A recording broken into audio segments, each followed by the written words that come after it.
Next நேயர்களுக்கு வணக்கம். நான் டாக்டர் தீபா லாலன். இன்றைக்கி நம்ம என்ன டாபிக் பற்றி டிஸ்கஸ் பண்ண போகிறோம் அப்படின்னா, மார்ச் மாதம் பாருங்கள், கும்பத்தில் 4 கிரகங்கள் சேர்க்கை அப்படின்றது இருக்குங்க.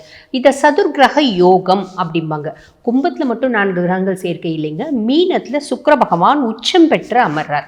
ஆக இந்த ஒரு நாட்கள் வந்து பாருங்கள், அதாவது இந்த மார்ச் மாதம் முழுசுமே நிறைய ராசிகளுக்கு அபரிவிதமான நற்பலன்கள் அப்படின்றது வரதான் போகுது. உங்கள் ராசிக்கு என்னென்ன மாதிரி நற்பலன்கள் வரப்போகுது, அதே மாதிரி ஒரு கிரகங்கள் ஒரு பாவத்தில் இருக்காங்க, ஒரு கிரகம் ஒரு பாவத்தில் இருக்குது அப்படின்னாலே நல்லதும் உண்டு. உதாரணத்துக்கு 90% நல்லது, இல்லை 10% நெகட்டிவ் அப்படி வரலாம். இல்லை 90% நெகட்டிவ், 10% நல்லது அப்படின்னு வரலாம். இங்கே 4 கிரகங்கள் இருக்காங்க அப்படின்னும் போது எந்த அளவுக்கு நல்லது இருந்தாலும் ஆப்வியஸ்லி சின்ன சின்ன விஷயத்தில் நம்ம கொஞ்சம் உஷாராக இருக்கணும். அந்த மாதிரி எந்தெந்த விஷயத்தில் நம்ம கவனமாக இருக்கணும், எந்தெந்த விஷயத்தில் வந்து பார்த்திங்கன்னா நம்ம ரொம்ப வந்து காஷியஸாக இருக்கணும். இப்படி பல விஷயங்கள் இந்த பதிவில் நான் சொல்கிறேன். ஸோ வீடியோ ஸ்கிப் பண்ணாமல் பாருங்கள், நேரத்தை வீண் பண்ணாமல் சட்டன் வீடியோக்குள்ளே போயிடலாம் வாங்க. மகர ராசி அன்பர்கள், உங்களுக்கு கும்பத்தில் 4 கிரகங்கள் சேர்க்கை, சதுர்கிரக யோகம் கும்பத்தில். கும்பம் உங்களுக்கு என்ன பாவம்? 2ஆம் பாவம். 2ஆம் பாவம் அப்படின்றது என்ன சொல்லுவாங்க? தன குடும்ப வாக்குஸ்தானம் சொல்லுவாங்க. தன குடும்ப வாக்குஸ்தானத்தில் ஒரு கிரகம் இருக்குது அப்படின்னாலே நிறைய நல்லது செஞ்சுடுங்க. இங்கே 4 கிரகங்கள் இருக்குது. முக்கியமாக ராகு பகவான் இருக்கான். ஒரு ராட்சஸ் தனஸ்தானத்தில் என்ன பண்ணுவோம்? காசு, பணம், துட்டு, மணி அப்படின்றாங்க பார்த்தீங்களா, இதெல்லாம் நல்ல சர்ப்ளஸாக தந்துடுவான். ஏகப்பட்டது கொடுத்துருவானா? வாரி வைக்கிறதே கஷ்டமாக இருக்குமா? ஒரு ரூம் போடணுமா தனியாக அப்படிலாம் கேட்கக்கூடாது. காரணம் என்ன அப்படின்னா, அவங்கவுங்க செய்யக்கூடிய வேலை, அவங்கவுங்களோட வாழ்வாதாரம், அவங்கவுங்க படிப்புக்கு ஏற்ற மாதிரி ராகு கண்டிப்பாக கொடுத்துருவாங்க. உதாரணத்துக்கு சொல்லணும் அப்படின்னா, ஒரு ஹாஸ்பிட்டலில் டீனும் வந்து பார்த்திங்கன்னா மகரமாக இருப்பார். அதே ஹாஸ்பிட்டலில் வேலை செய்கிற ஸ்வீப்பரும் மகரமாக இருப்பார். அவர் வந்து பார்த்திங்கன்னா 2 ஜாக்வார் கார் வாங்குவார், இல்லை ஒரு பென்ஸ் வாங்குவார். இவர் ஒரு பைக் வாங்குவார், இல்லை ஒரு டிவிஎஸ் வாங்குவார். இது இவருக்கு பெருத்த சந்தோஷம், அது அவருக்கு பெருத்த சந்தோஷம். இந்த மாதிரி ஏதோ ஒரு விதத்தில் வந்து பார்த்திங்கன்னா காசு, பணம், வசதி, குடும்பத்துக்காக அவர் ஒரு பங்களா வாங்குவார். இவர் வந்து பார்த்திங்கன்னா ஒரு சிங்கிள் பெட்ரூம் ஃப்ளாட் வாங்குவார். இவருக்கு இது பெரிய விஷயம், அவருக்கு அது பெரிய விஷயம்.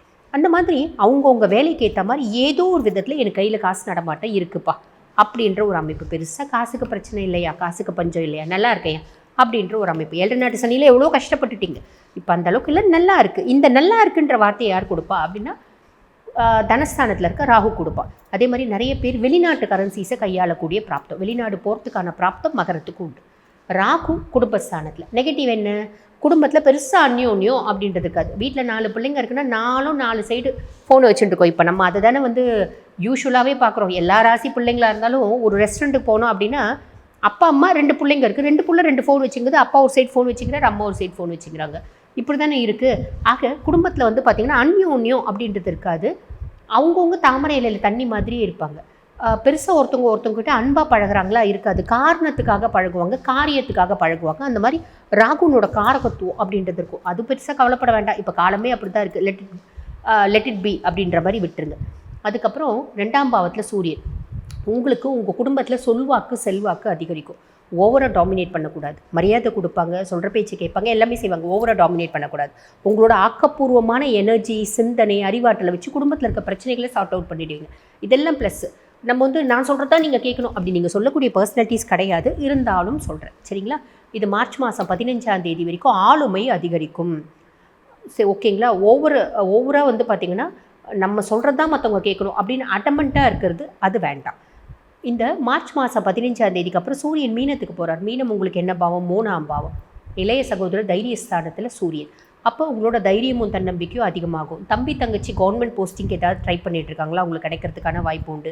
தம்பி தங்கச்சியினோட சப்போர்ட்னால உங்களுக்கு ஏதாவது அரசாங்கம் சார்ந்த அனுகூலமான பலன்கள் அப்படின்றது கிடைக்கிறதுக்கு வாய்ப்பு உண்டு. அவங்க கவர்மெண்ட் ஆஃபீஸில் தாங்க வேலை செய்கிறாங்க, நான் ஒரு கவர்மெண்ட் டெண்டர் எடுக்கிறது கேட்டுட்டு இருக்கேன், பெருசாக தம்பி சப்போர்ட் பண்ண மாட்டேங்கிறா அப்படின்றீங்களா, இந்த காலகட்டத்தில் சப்போர்ட் பண்ணுவார்.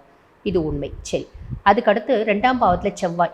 குடும்பத்துக்காக ஒரு வீடு வாங்குறது. குடும்பத்துக்காக தானே இங்கே வீடு வாங்குவாங்க அப்படின்னு சொல்ல முடியாது. குடும்பத்துக்காக வீடு வாங்குறதும் உண்டு, தன்னோட குடும்பத்துக்காக வீடு வாங்குறதும் உண்டு.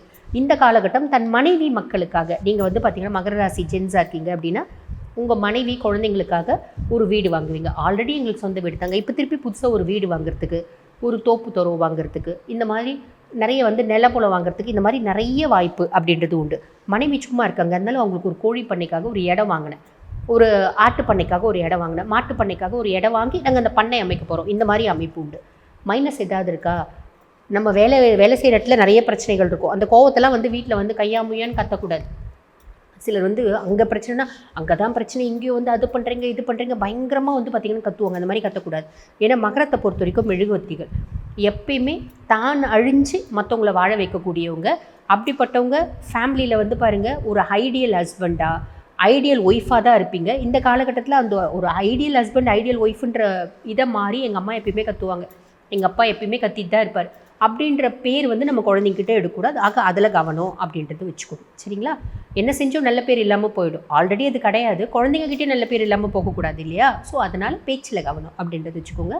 அதே மாதிரி 2ஆம் பாவத்தில் புதன், பேசியே பிரச்சனைகளை சமாளிச்சிடுவீங்க. பெரிய லெவலில் யாருக்கும் வாக்கு கொடுக்க வேண்டாம். வாக்கு கொடுத்தா என்ன ஆகும், நம்மளால் காப்பாற்ற முடியாது. அதே மாதிரி சில சமயம் வாயினால் நம்ம ட்ராப் ஆகிடுறதுக்கும் வாய்ப்பு உண்டு. அதில் கவனம் அப்படின்றது வச்சுக்கோங்க. அதுக்கப்புறம் மீனத்தில் சுக்கிரன் உச்சம் பெற்று அமர்ந்திருக்கா. மீனம் உங்களுக்கு என்ன பாவம்? 3ஆம் பாவம், இளைய சகோதர தைரியஸ்தானம்.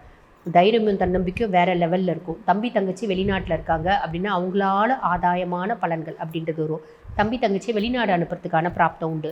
நீங்களே வெளிநாட்டுக்கு டூருக்கு போகிறதுக்கு, அஃபிஷியலி போகிறதுக்கு அதுக்கான பிராப்தம் உண்டு. நீங்கள் வெளிநாடு போகிறதுக்கு உங்களோட நட்பு வட்டாரத்தில் ஒரு பெண்கள் இல்லை குடும்பத்தில் ஏதோ ஒரு பெண்கள் அவங்களோட சப்போர்ட்னால நீங்கள் ஃபாரின் போகிறதுக்கு வாய்ப்பு உண்டு. அதாவது அக்கம் பக்கத்து வீட்டில் இருக்க பெண்களோடெல்லாம் ஒரு நல்ல உறவு முறை, ஒரு சந்தோஷமான குதூகலமான ஒரு ரிலேஷன்ஷிப்ஸ் இதெல்லாம் வரத்துக்கும் வாய்ப்பு உண்டு. வாழ்த்துக்கள்.